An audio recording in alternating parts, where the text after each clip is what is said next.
ஆகாய் தீர்க்கதரிசியின் புஸ்தகம் 2ஆம் அதிகாரம் 19ஆம் வசனம். நான் இன்று முதல் உங்களை ஆசீர்வதிப்பேன் என்று சொல்லுகிறார் என்றான். நான் இன்று முதல் உங்களை ஆசீர்வதிப்பேன் என்று கர்த்தர் சொல்லுகிறார். எப்படிப்பட்ட ஆசீர்வாதம்? என்னென்ன ஆசீர்வாதம்? அந்த ஆசீர்வாதத்தை நாம் எப்படி பெற்றுக்கொள்ளுவது? வேத வசனத்திலிருந்து அதைத்தான் நாம் தியானிக்க போகிறோம். கலாத்தியர் 3ஆம் அதிகாரம் 7வது வசனத்தையும் 9வது வசனத்தையும் வாசிக்க கேட்போம். ஆகையால் விசுவாச மார்க்கத்தார்கள் எவர்களோ அவர்களே ஆபிரகாமின் பிள்ளைகள் என்று அறிவீர்களாக. அந்தப்படி விசுவாச மார்க்கத்தார் விசுவாசமுள்ள ஆபிரகாமுடனே ஆசீர்வதிக்கப்படுகிறார்கள். நல்ல கவனிங்க. புதிய ஏற்பாட்டில் சொல்லப்பட்ட ஒரு அற்புதமான ஒரு காரியம். யார் விசுவாசிகள்? யார் ஆபிரகாமுடைய பிள்ளைகள்? விசுவாச மார்க்கத்தார். இயேசு கிறிஸ்துவை விசுவாசிக்கிறவர்கள், இயேசு கிறிஸ்துவை ஆண்டவர் என்று இரட்சகர் என்று விசுவாசித்து சொந்தமாக்கி கொண்டவர்கள் ஆபிரகாமுடைய பிள்ளைகள். ஆபிரகாமுடைய பிள்ளைகள் அந்த வசனம் சொல்லுகிறாரு. அந்த விசுவாச மார்க்கத்தார்கள் விசுவாசம் உள்ள ஆபிரகாமுடனே ஆசீர்வதிக்கப்படுகிறார்கள். அவருடைய அர்த்தம் என்ன தெரியுமா?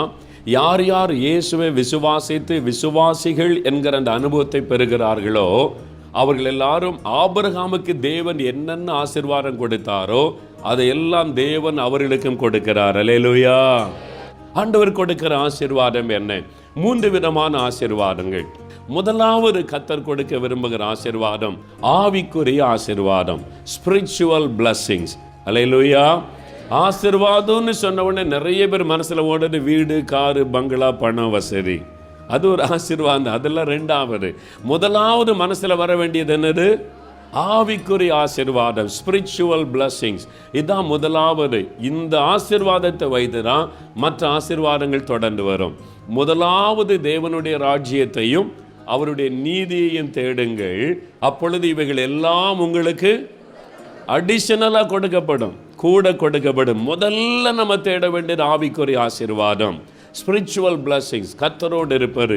ஆபிரகாமுடைய வாழ்க்கையில பாருங்க, ஆதியாகமம் 18ஆம் அதிகாரம் 33ஆம் வசனத்தை வாசிக்க கேட்போம். கர்த்தர் ஆபிரகாமோடே பேசி முடிந்த பின்பு போய்விட்டார். ஆபிரகாமும் தன்னுடைய இடத்துக்கு திரும்பினான். கர்த்தர் ஆபிரகாமோடே பேசி முடித்த பின்பு போய்விட்டார். இதில் என்ன ஆசீர்வாதம் இருக்கிறது? ஆவிக்குரிய ஆசீர்வாதமே பல ஆசீர்வாதம் இருக்கிறது. இந்த ஆவிக்குரிய ஆசீர்வாதத்தில் மேன்மையான ஒரு ஆசீர்வாதம் தான் தேவனோடு பேசுவது, தேவனுடைய சத்தத்தை கேட்பது, தேவனோடு நடப்பது. இப்போ ஆபிரகாமை குறித்து வேதம் சொல்லுது, கர்த்தர் ஆபிரகாமோடு பேசி முடித்த பின்பு எழுந்தருளி போனாராம். ஆபிரகாம் பூமியில் இருக்கிறான், தேவன் வானத்தில் இருக்கிறார். இப்போ அவனோடு பேசுவதற்கு தேவன் வானத்தை விட்டு இறங்கி வந்திருக்கிறார். 2 பேர் உட்கார்ந்து பேசுகிறாங்க. ஆபிரகாம் பேசுகிறார், கர்த்தர் பதில் கொடுக்கிறார். ஆபிரகாம் பேசுகிறார், கர்த்தர் பேசுகிறார். பேசி முடித்த உடனே ஆண்டவர் எழுந்தருளி போனார். கொஞ்சம் யோசித்து பாருங்க. ஆபிரகாமோடு கர்த்தர் பேசி முடித்த பின்பு போய்விட்டார். அது எப்படி இருக்குது? ஆபிரகாமை இவ்வளோ நேரம் எங்கே போயிருந்தேன், உண்மை தேடிக்கொண்டிருந்தேனேன்னு சொன்னால், அதுவா நானும் ஆண்டவர் இவ்வளோ நேரம் அதில் பேசிக்கிட்டு இருந்தோம், இப்போ தான் ஆண்டவர் எழுந்தருளி போனார், நான் இப்போ இங்கே வர்றேன். அது எப்படி இருக்குது? அந்த வார்த்தைங்க யோசித்து பாருங்கள். 2 பேர் நண்பர்கள் சேர்ந்து சாயங்காலத்தில் ஒன்று உட்காந்து ஒரு திண்ணையில் உட்காந்து பேசிட்டு, இவ்வளோ நேரம் எங்கேயா போனேன்னு கேட்டால் நானும் அவரும் பேசிக்கிட்டு இருந்தோம், அதில் இப்போ தான் நான் இங்கே வர்ற, அவர் வீட்டுக்கு போகிறாரு. அந்த மாதிரி ஆபிரகாமுடைய அனுபவம். ஆமென், அல்லேலூயா. அந்த அளவிற்கு தேவனோடு ஒரு நெருக்கமான அனுபவம். நமக்கு அப்படிப்பட்ட ஒரு அனுபவத்தை ஆண்டவர் கொடுக்க விரும்புகிறார். அல்லேலூயா. அடுத்து ஆண்டவர் அவனுக்கு கொடுத்த ஆசீர்வாதம் என்ன தெரியுமா? உலக ஆசீர்வாதங்கள். ஆதியாகமம் 24ஆம் அதிகாரம் 35ஆம் வசனம் பாருங்க. கர்த்தர் என் எஜமானை மிகவும் ஆசீர்வதித்திருக்கிறார், அவர் சீமானாய் இருக்கிறார். கர்த்தர் அவருக்கு ஆடு மாடுகளையும் வெள்ளியையும் பொன்னையும் வேலைக்காரரையும் வேலைக்காரிகளையும் ஒட்டகங்களையும் கழுதைகளையும் கொடுத்திருக்கிறார்.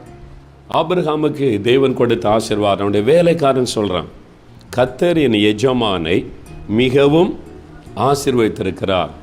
ஆபிரகாம் இன்மை கர்த்தர் கூப்பிடுறான்னு சொல்லி போனானை பின்பற்றி சொந்த ஜனம் சொந்த தேசத்தெல்லாம் விட்டுட்டு எப்படி இருக்கிறாரு? என் எஜமானை கர்த்தர் ஆசீர்வதித்திருக்கிறார். அல்லேலூயா. கர்த்தர் நீ போகிறீங்களே, ஜெபம் நீ போகிறீங்களே, உங்களுக்கு என்ன கிடைச்சிது? கர்த்தர் எங்களை எல்லா விதத்திலும் ஆசீர்வதித்திருக்கிறார். அல்லேலூயா.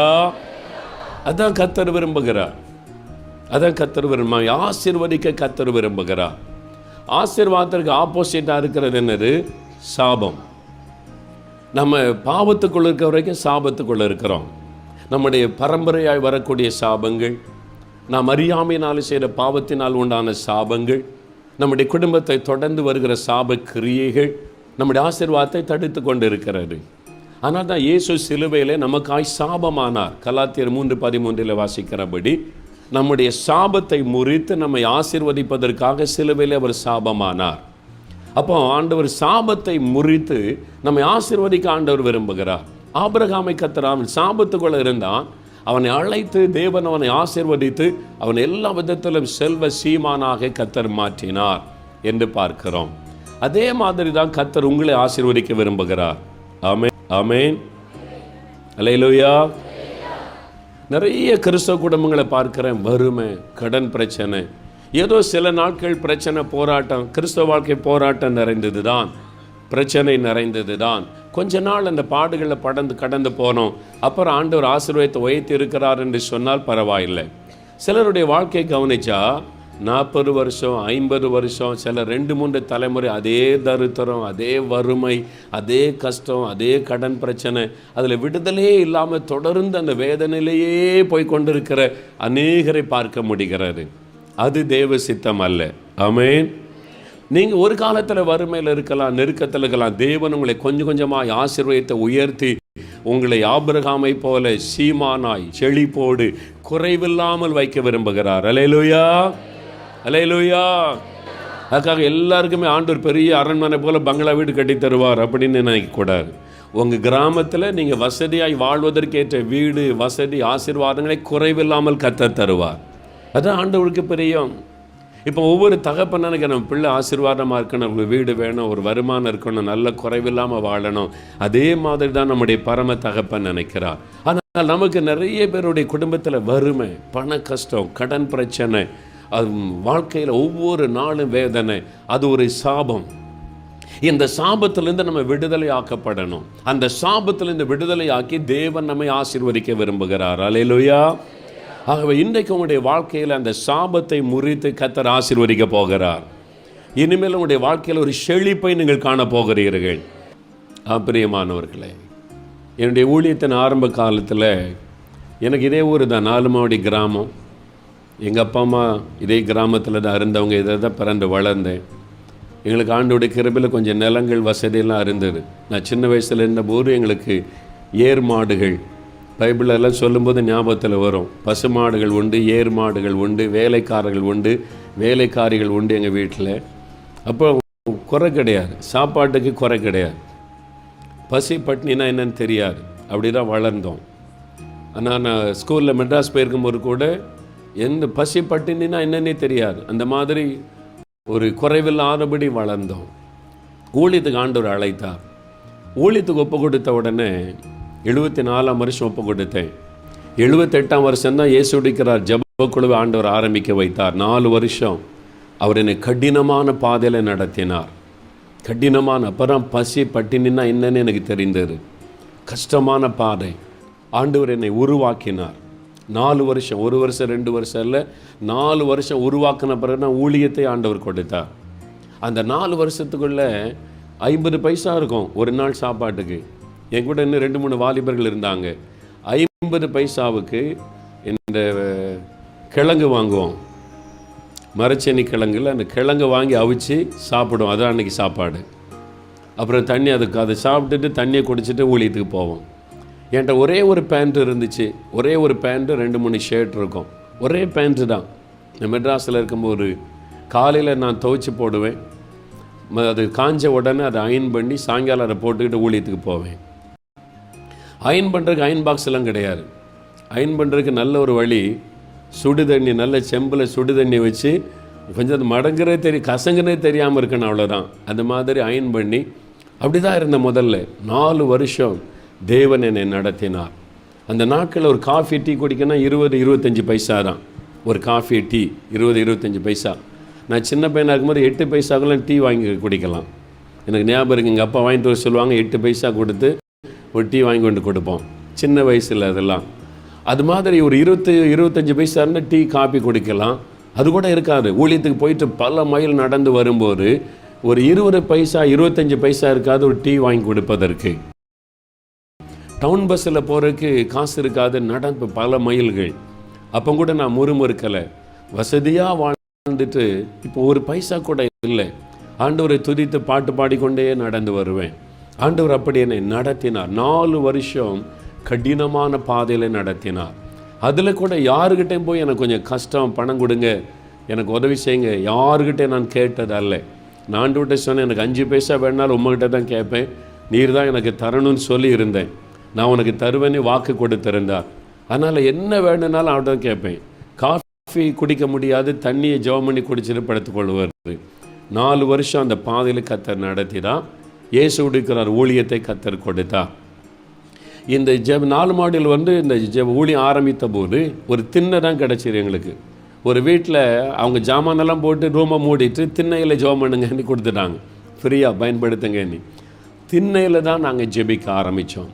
78ஆம் வருஷம் இந்த ஊழியத்துக்கு வந்த பிறகு கூட கிட்டத்தட்ட ஒரு 10 வருஷம், கிட்டத்தட்ட ஒரு 7லேருந்து 10 வருஷம் மிக கடினமான நெருக்கத்தில் தான் நாங்கள் போனோம்.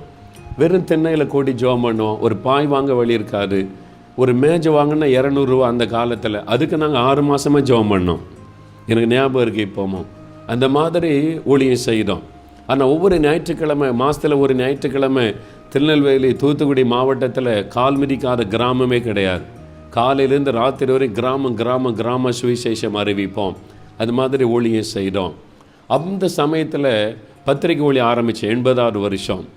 அப்போ நேசரத்தில் தான் பிரிண்டிங் ப்ரெஸ் அங்கே கொடுத்துட்டு பஸ்ஸுக்காக இதே 4 மாவடி பஸ் ஸ்டாண்டில் 3 மணி நேரம்லாம் காத்து நின்று இருக்கிறேன். அந்த எங்கள் வீட்டு பக்கம் உள்ள அந்த பஸ் ஸ்டாண்டில் மரத்தடியில் உட்கார கூட அப்போ பஸ் ஸ்டாப்லாம் கெட்டலை, இருக்க இடங்க நின்றுக்கிட்டு தான் இருக்கணும். 3 மணி நேரம் காத்திருக்கேன் பஸ்ஸுக்காக. ஒரே பஸ் தான் ஓடும் அப்போ. இப்போ நிறைய பஸ்ஸு. அந்த ஊழி ஆரம்பித்த 78 79ஆம் வருஷத்தில் இந்த 4 மாவடி வழியாக ஒரே ஒரு பஸ்ஸு தான் ஓடும். அதுவும் சில சமயம் பிரேக் டவுன் ஆகி நின்றுரும். அந்த பஸ்ஸுக்காக 3 மணி நேரம் காத்திருந்தால் இடமே இருக்காது, படியில் நின்றுட்டு தான் போனோம். அந்த மாதிரிலாம் கஷ்டப்பட்ட சமயம் உண்டு. அப்போ நான் ஜெபம் பண்ணேன், ஆண்டவரே எனக்கு ஒரு சைக்கிள் தந்தா நான் ஆசிரியத்துக்கு சைக்கிள்லே போய் இந்த ப்ரெஸ் வேலையெல்லாம் பார்ப்பேனே. சின்ன ஒரு சைக்கிள், அதுக்காக ஜெபம் பண்ணேன். அப்போது செகண்ட் ஹேண்டில் தான் முதல்ல ஒரு சைக்கிள் ஆண்டவர் கொடுத்தா. ஆண்டவர் 300 ரூபா கொடுத்து ஒரு செகண்ட் ஹேண்ட் சைக்கிள் தான் முதல்ல நான் வாங்கினேன். அந்த சைக்கிளில் நான் ஆசிரியத்துக்கு போவேன். சில நாள் 2 முறை போவேன். காலையில் ஒரு முறை, சாயங்காலம் ஒரு முறை பிரிண்டிங் ப்ரெஸ்ஸில் போய் அந்த பத்திரிக்கை ப்ரூஃப் எல்லாம் பார்த்துட்டு நான் வருவேன். இப்படியே சில மாதங்க 1 வருஷம் 2 வருஷம் கடந்துட்டு இந்த சைக்கிள் ஓட்ட சைக்கிள் ஆகிட்டு மிதிக்கிறதுக்கே கஷ்டம். நான் சொன்னேன், ஆண்டவரே உலக வேலை செய்கிறவங்களாம் புது சைக்கிளாக வாங்கி ஓட்டுறாங்க, நமக்கு ஊழியம் செய்கிற இந்த ஓட்ட சைக்கிளை வச்சு ரொம்ப கஷ்டப்படுறேன் ஆண்டவரே, ஓட்டுறதே கஷ்டமாக இருக்குது, ஒரு புது சைக்கிள் தரக்கூடாதா அப்படின்னு ஜெபம் பண்ணேன். அப்படி ஜெபிச்ச உடனே பாருங்கள், ஒரு நாள் எங்கள் அப்பா அவங்களுக்குன்னு ஒரு புது சைக்கிள் வாங்கிட்டு வந்தாங்க. வாங்கிட்டு புது சைக்கிள் வீட்டுக்கு வந்த உடனே அவங்க பார்த்து, இந்த சைக்கிளை நீ எடுத்துக்க, உன் பழைய சைக்கிளை நான் வச்சுக்கிறேன்னு வாங்கிட்டாங்க. அப்படி தான் ஆண்டவர் எனக்கு ஒரு புது சைக்கிள் கொடுத்தா. இப்படி தாப்பனர் அவங்களுக்குன்னு வாங்கிட்டு வந்த சைக்கிளை எனக்கு கொடுத்துட்டாங்க. அப்படி தான் புது சைக்கிள் கொடுத்தார். அப்படி தான் ஊழியம் செய்தோம். அப்படியே ஊழியம் வளர்ந்து கொண்டு இருந்தது. கிராமங்களில் போய் ஊழியம் செய்வோம். ஞாபகம் இருக்குது, ஒரு சமயம் 6 மணி நேரில் ஒரு நற்செய்தி கூட்டம். ரெவரண்ட் காந்தி செல்வின் ஐயா அவங்க ஒழுங்கு பண்ணியிருந்தாங்க. நல்ல பிரம்மாண்டமாக மைதானத்தில் ஒழுங்கு பண்ணி அந்த கூட்டத்தில் போய் அப்போ டீம் எல்லாம் போய் ஊழியம் செய்கிறோம். நிறைய மக்கள் ஒப்பு கொடுத்து ரட்சிக்கப்பட்டாங்க. சொன்னாங்க ஃபாலோ அப் கூட்டம் வைக்கணும்னு சொல்லி அடுத்த வாரத்தில் ஞாயிற்றுக்கிழமையில் அவங்க ஆலயத்தில் தொடர் ஊழி ஒப்பு கொடுத்தவங்களுக்கு வைத்திருந்தோம். அப்போ இதே விதத்தில் ஆஃபீஸே நாங்கள் வாசலில் வெளியில் பஸ்ஸுக்காக நின்றோம். நாங்கள்லாம் நம்முடைய டீம் ஆட்கள் எல்லாம் பாட்டுகளுக்குள்ளே எல்லாம் மியூசிக் இதெல்லாம் வச்சுக்கிட்டே நின்னோம் பஸ்ஸுக்காக. ஃபாலோ அப் மீட்டிங் போகணுன்னு சொல்லி 2 மணி நேரம் நின்னோம், பஸ்ஸு வரல. 2 மணி நேரம் கழிச்சு அங்கே கூட்டம் ஜனங்கள்லாம் காத்திருக்கிறாங்க. முடிய போகிற நேரம் தான் நாங்கள் பஸ்ஸு கிடச்சி போய் சேர்ந்தோம். அங்கே போய் சேர்ந்த உடனே என்னையா ஆச்சு, நாங்கள் ஐயா பஸ்ஸு கிடைக்கல, இப்போ தான் வந்தோன்னு சொன்னேன். 2 மணி நேரமாக பஸ்ஸுக்கு காத்துன்னு காந்தி செல்வின் ஐயா தான் சொன்னாங்க, அந்த ஜனங்களை பார்த்து இவ்வளோ ஊழியம் செய்கிறாங்க, இப்படி பஸ்ஸுக்கு அலைஞ்சி இந்த காத்திருந்து ஊழியமெல்லாம் பாதிக்கப்படுது, ஆண்டவர் இவங்களுக்கு ஒரு காரு கொடுக்கறதுக்காக ஜெபம் பண்ணுவோன்னு ஜெபிக்க வச்சாங்க. நான் கூட காரு கேட்கல ஆண்டவரிடத்தில். ரெவரண்ட் காந்தி செல்வின் ஐயா தான் முதல்ல எங்களுக்காக ஜெபிச்சாங்க, ஆண்டவரே இந்த ஊழியத்துக்கு ஒரு காரு தாருன்னு சொல்லி.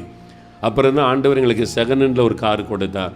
அப்படியே கொஞ்சம் கொஞ்சமாக ஆசீர்வதித்து அப்புறம் டீம் நாங்கள் குழுவாக ஒழித்து போனால், நாங்கள் மியூசிக் எல்லாம் இந்த கீபோர்டு அந்த இதெல்லாம் கொண்டு போனால் எங்களை பார்த்த உடனே கண்டக்டர் இறக்கி விட்ருவான், இறங்குன்னு. ஏன்னா மியூசிக் டீம் அதெல்லாம் உள்ளே வைக்கணும் இல்லை, இதெல்லாம் ஏற்ற முடியாது. ஏன் எத்தனை பஸ்ஸில் நாங்கள் இறங்கியிருக்கோம், எங்கள் டீமில் கேட்டு பாருங்கள். பஸ்ஸில் முதல்ல ஏறிடுவோம், பின்னால் மியூசிக்கெல்லாம் ஏற்றிட்டு ஜெய்சிங் பெரிய கீபோர்டெலாம் ஏற்றிட்டு கிதியெல்லாம் மேலே ஏறினா கீபோர்டை பார்த்தோன்னே கீழே இறங்கிடுவாங்க. இதெல்லாம் வைக்க முடியாது, அடுத்த பஸ்ஸில் போயான்னு சொல்லிடுவோம். கஷ்டப்பட்டோம், எவ்வளோ கஷ்டப்பட்டோம். நாகர்கோயிலில் ஊழியம் செய்கிற போது அங்கே ராத்திரி கூட்டம் முடிச்சுட்டு அடுத்த நாள் காலையில் வரணும். சிலர் வேலை செய்கிறதுனால வந்துடணும்னு சொல்லி நடுராத்திரியில் திருவனந்தபுரம் பஸ்ஸை பிடிச்சி மாத்தாண்டு அங்கேருந்து வந்து நாகர்கோவில் பஸ் ஸ்டாண்டு சேருவோம். விடிய காலம் 1 மணிக்கு வந்து சேருவோம். மறுபடி காலையில் 6 மணி 7 மணிக்கு தான் பஸ்ஸு நேசறதுக்கு. நாகர்கோவில் பஸ் ஸ்டாண்டில் பழைய பேப்பரை விரித்து படுத்திருப்போம் வரிசையாக. எத்தனையோ வருஷம், 4-5 வருஷம் அப்படி தான் நாங்கள் ஊழியம் செய்கிறோம். படுத்திருப்போம். ஜாமான்கள்லாம் காவல் யாருன்னா என் மனைவி தான். நாங்கள்லாம் தூங்கும், அவன் மாத்திரம் விழிச்சிருந்து பாதுகாக்கணும் ராத்திரியெல்லாம். காலையில் பஸ் வந்தோடனே எங்களெல்லாம் எழுப்போம், பஸ் வந்துட்டுன்னு சொல்லி. அப்புறம் டீ வாங்கி குடித்து விட்டு வருவோம். அதாவது அப்படி தான் கர்த்தர் நடத்தினார். ஆனால் எப்பொழுதும் அப்படியே வைத்திருக்கவில்லை. நான் ஏன் அதை சொல்லுகிறேன் என்றால், தேவன் அந்த பாதையில் நடத்தி எப்போதும் அப்படியே நம்ம வைத்திருக்க போவதில்லை. நம்ம கர்த்தருக்கு உண்மையாயிருந்து அவரை பற்றி கொள்ளும்போது தேவன் ஆசீர்வதிப்பார். இன்றைக்கு ஆண்டவர் வேன் கொடுத்திருக்கிறாரு, கார் கொடுத்திருக்கிறார், வசதியாக போய் ஊழியம் செய்ய வழி திறந்திருக்கிறார். அல்லேலூயா. காரணம், நாங்கள் அந்த கஷ்டத்தின் பாதையில் நடக்க கொஞ்சம் கொஞ்சமாய் ஆசீர்வதித்து கர்த்தர் உயர்த்தினார். நம்முடைய தேவன் ஆசீர்வதிக்கிறவர். அல்லேலூயா. நம்முடைய தேவன் ஆசீர்வதிக்கிறவர். அல்லேலூயா. சில சொல்லுவாங்க, ஆரம்பத்தில் மோகன்லாஸ் சைக்கிளில் ஊழியம் செஞ்சார், பஸ்ஸில் ஊழியம், இப்போ என்ன கார்லேயே போகிறார், விமானத்திலே பறக்கிறாரு. எங்களுக்கு வாழ்ந்திருக்கவும் தெரியும், தாழ்ந்திருக்கவும் தெரியும். ஆண்டவர் அப்படி நடத்தும் போது அப்படியும் வாழ்ந்திருப்போம். விமானத்தில் தான் போடான்னா விமானத்துலேயும் போவோம். அல்லேலூயா. சிங்கப்பூர் ஊழியத்துக்கு போச்சோன்னா சைக்கிளில் போக முடியும், விமானத்தில் தான் போய் ஆகணும். அதனால் கர்த்தர் அப்படி நடத்தும் போது அப்படி தான் போய் ஆகணும். அது மாதிரி கர்த்தர் படிப்படியாக உயர்த்துவார். அல்லேலூயா. தேவன் நம்மை உயர்த்தி, நம்மை கனப்படுத்தி, நம்மை மகிழ பண்ணுகிறவர். அல்லேலூயா. ஒரு நாள் நான் ஊழியக்காரன் கஷ்டப்படுகிறேன் என்று கர்த்தர் நம்மை வைக்கிறவர் அல்ல. நம்முடைய தேவன் பெரியவர். அல்லேலூயா. நான் பைபிள் காலேஜில் படிக்கிற காலத்தில் எங்கிருந்து எனக்கு உதவி வரும் தெரியாது, யார் எனக்கு பணம் அனுப்புவாங்க தெரியாது, எந்த பழக்கமும் கிடையாது. கர்த்தரை மாத்திர சார்ந்து நின்றேன். என் கூட படிக்கிற பையங்க சிலர் கேட்பாங்க, ஏன்னா ஒரு 5 ரூபா வேணும், 10 ரூபா வேணும். யார் எப்போ கேட்டாலும் என்ன கேட்டாலும் கொடுக்குற அளவிற்கு தேவன் என்னை ஆசீர்வதித்தார். சிலர் கேட்பாங்க, உங்கள் அப்பா பெரிய பணக்காரரா, நீங்கள் எப்போ பணம் கேட்டாலும் தருவீங்களே, உங்களுக்கு குறைவில்லாமல் இருக்குன்னு சொல்லுவாங்க. நான் சொன்னேன், உலகத்திலேயே பெரிய பணக்காரர் எங்கள் அப்பா தான். அவர் என்னை குறைவில்லாமல் நடத்துகிறேன் ஆண்டவர் இயேசு. அல்லேலூயா. அல்லேலூயா. இதுவரைக்கும் ஆண்டவர் நடத்துகிறார். இது எதற்காக சொல்லுகிறேன்? உங்களுடைய விசுவாசத்தை பலப்படுத்துவதற்கு.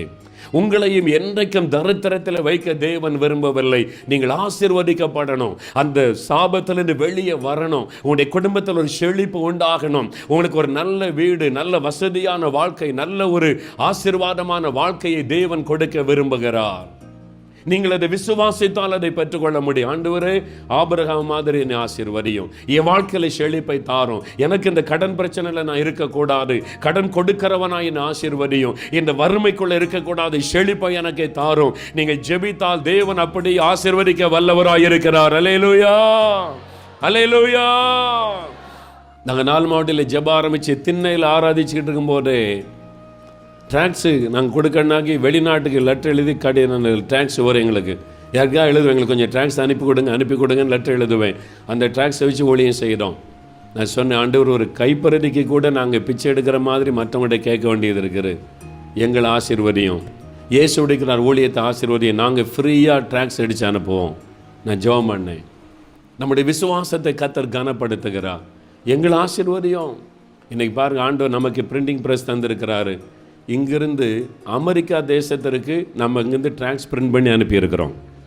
கனடா தேசத்திற்கு லட்சக்கணக்கான ட்ராக்ஸ் பிரிண்ட் பண்ணி அனுப்பியிருக்கிறோம். ஜெர்மன் தேசத்திற்கு, ஹாலந்து தேசத்திற்கு, மலேசியாவுக்கு, சிங்கப்பூருக்கு, இலங்கைக்கு 4 மாவட்டத்திலிருந்து ட்ராக்ஸ் அச்சடித்து ஃப்ரீயாக அனுப்பியிருக்கிறோம். அல்லேலூயா. அல்லேலூயா. எல்லாரும் ஆச்சரியப்படுறாங்க, எப்படி? ஏனென்றால் என்னுடைய தேவன் பெரியவர், என் தேவன் ஆசீர்வதிக்கிறவர், நான் அவரை விசுவாசிக்கிறேன், அவர் ஆசீர்வதிக்கிறார். அல்லேலூயா. நாங்கள் ஊழியத்தில் விசுவாசிக்கிற மாதிரி உங்கள் குடும்பத்தில் விசுவாசிங்க, வியாபாரத்தில் கர்த்தரை விசுவாசிங்க. ஆண்டவரே என்னை ஆசீர்வதியும், நான் மற்றவங்களுக்கு ஆசீர்வாதமாக இருப்பேன். நான் கேட்குறதா, நான் இயேசு உடைக்கிறார் ஊழியத்தை ஆசீர்வதியும். நாங்கள் நிறைய மிஷனரி ஊழியத்துக்கு ஆசீர்வாதமாக இருப்போம். நாங்கள் மற்ற ஊழியங்களுக்கு ஆசீர்வாதமாக இருப்போம். ஆண்டவரே மற்றவங்களுக்கு நான் பகிர்ந்து கொடுப்பேன். எனக்கு எவ்வளோ கொடுத்தாலும் நான் மற்றவங்களுக்கு ஆசீர்வாதமாக இருப்பேன். அதான் நான் ஜெபிக்கிற ஜெபம். எங்களுக்கே வைத்துக்கொள்ள மாட்டேன். இயேசு உடைக்கிறாக நிறைய தேவை இருக்குன்னு வைத்துக்கொள்ள மாட்டேன். நான் எவ்வளோ கொடுக்க முடியுமோ மற்றவங்களுக்கு நான் கொடுக்கணும். அதுக்காக என்னை ஆசீர்வதியும். அப்படி ஜெபிக்க ஜெபிக்க ஆண்டவர் ஆசீர்வதிக்கிறார். அதனால தான் ஆசீர்வாதம். நீங்க கேளுங்க, ஆபிரகாமை போல என்ன ஆசீர்வதியும். இனிமேல் நீங்கள் யாரும் வறுமைக்குள் இருக்கக்கூடாது. இனிமேல் நீங்கள் கடன் பிரச்சனைக்குள் இருக்கக்கூடாது. ஆண்டவர் சொல்கிறார், நான் இன்று முதல் உங்களை ஆசீர்வதிப்பேன். இன்று முதல் உங்களை ஆசீர்வதிப்பேன். அல்லேலூயா. எத்தனை பேர் விசுவாசிக்கிறீங்க? அல்லேலூயா. ஆபிரகாமுடைய வாழ்க்கையில் தேவன் கொடுத்த இன்னொரு மகிமையான ஆசீர்வாதம் பாருங்க. ஆதியாகமம் 25ஆம் அதிகாரம் 7ஆம் வசனம். ஆபிரகாம் உயிரோடு இருந்த ஆயுசு நாட்கள் 175 வருஷம். பிற்பாடு ஆபிரகாம் நல்ல நரை வயதிலும் முதிர்ந்த பூரண ஆயுசிலும் பிராணன் போய் மரித்து தன் ஜனத்தாரோடே சேர்க்கப்பட்டான். ஆண்டவர் நம்ம கொடுத்திருக்கிற இன்னொரு பெரிய ஆசீர்வாதம் நல்ல சரீர சுகம். அல்லேலூயா. நம்ம உலகத்தில் இருக்கும்போது பலவிதமான நோய் கிருமிகள் இருக்குது. பிசாசனுடைய கிரியைகள் நம்மை பலவீனப்படுத்த தாக்க பல விதத்தில் போராடுகிறான். இதற்கு நடுவிலும் நம்முடைய சரீரத்தை ஆரோக்கியமாக நல்ல சுகமுள்ள சரீரமாய் பாதுகாத்து நல்ல சுகத்தை கொடுக்க நம்முடைய தேவன் வல்லவராயிருக்கிறார். ஆமென். அல்லேலூயா. பிரியமானவனே, உன் ஆத்மா வாழ்கிறது போல நீ எல்லாவற்றிலும் வாழ்ந்து சுகமாயிருக்கும்படி நான் விரும்புகிறேன். சுகமாக இருக்கணும், நல்ல சரீர சுகம். சரீரத்தில் ஒரு வியாதி பலவீனம் வந்துட்டா நம்முடைய மனது கூட சோர்ந்து போய் விடுகிறது இல்லையா? பிசாசு நம்முடைய சரீரத்தை பலவீனப்படுத்தி வியாதியை கொண்டு வந்து நம்மை சோர்ந்து போக பண்ண அவன் போராடுகிறான். கேன்சர் வியாதி, ஆஸ்துமா வியாதி, பலதரப்பட்ட நோய்கள், அதெல்லாம் அப்படியே கலங்க பண்ணுகிறது. நம்முடைய சரீரம் தேவனுடைய ஆலயமாக இருக்கிறது. அப்போ நம்ம சுகமாக இருக்கிறத கர்த்தர் விரும்புகிறார்.